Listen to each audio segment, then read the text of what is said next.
এই মুহূর্তে রাজধানী লন্ডনে কিছুটা রোদের দেখা মিললেও সেই রোদে কোনো ধরনের তাপ নেই, মানে কোনো হিট নেই। গতকাল রাতে সর্বনিম্ন তাপমাত্রা রেকর্ড করা হয়েছে -8 ডিগ্রি সেলসিয়াস, সেটা অক্সফোর্ডশায়ারে। তবে ব্রিটেনের বিভিন্ন অঞ্চলের তাপমাত্রা -5-এর নিচে চলে গিয়েছিল। কোনো কোনো জায়গায় 6 ছিল, কামব্রিয়া, মিডল্যান্ড, ম্যানচেস্টার, স্কটল্যান্ড এইসব জায়গায় তাপমাত্রা 6-এর নিচে নেমে গিয়েছিল।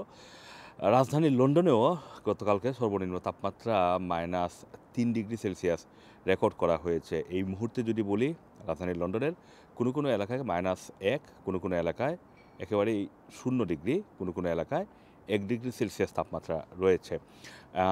এই অবস্থা আগামী উইকেন্ডও থাকবে এবং উইকেন্ডে বলা হচ্ছে যে এই ঠান্ডার কারণে প্রচণ্ড তুষারপাত হওয়ার সতর্কতা জারি করা হয়েছে।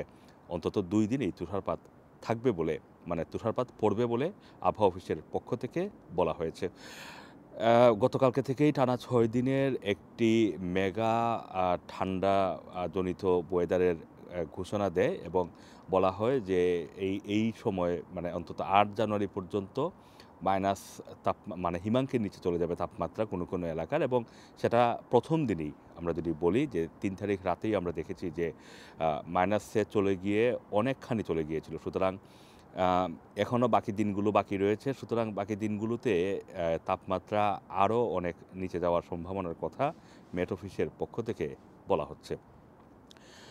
উইকেন্ডে যে তুষারপাত হবে, এই তুষারপাতের কারণে যাত্রা বিলম্বিত হতে পারে, অনেক জায়গায় ফ্লাইট বাতিল হতে পারে, এটা বলা হচ্ছে। এর পাশাপাশি যেই নিম্নাঞ্চল যে এলাকাগুলো রয়েছে সেখানে যদি তুষারপাত হয় তাহলে জনজীবন মারাত্মকভাবে বিপর্যস্ত হবে।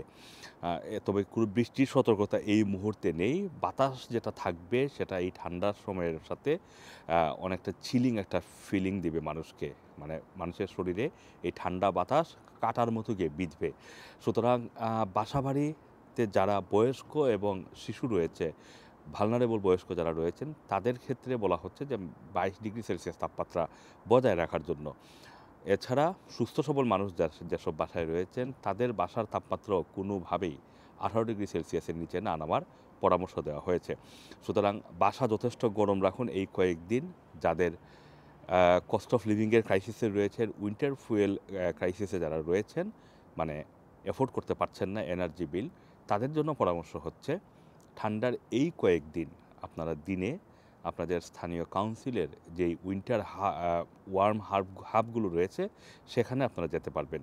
যেমন টাওয়ার হ্যামলেটস কাউন্সিল, টাওয়ার হ্যামলেটসের যে যতগুলো লাইব্রেরি রয়েছে সেখানে, বিশেষ করে আইডিয়া স্টোরে, সেখানে ফ্রি চা কফির ব্যবস্থা করেছে, বিস্কিট, কেক, বিভিন্ন ধরনের খাবার থাকবে। এর পাশাপাশি ওয়ার্ম প্লেস থাকবে। সুতরাং সেখানে বসে গিয়ে আপনারা বই পড়তে পারবেন, ম্যাগাজিন পত্রিকা পড়তে পারবেন, চা কফি খেতে পারবেন এবং দিনের লম্বা একটা সময় সেখানে আপনারা গরম স্থানে কাটাতে পারবেন। আসম মাসুম, রানার টিভি, লন্ডন।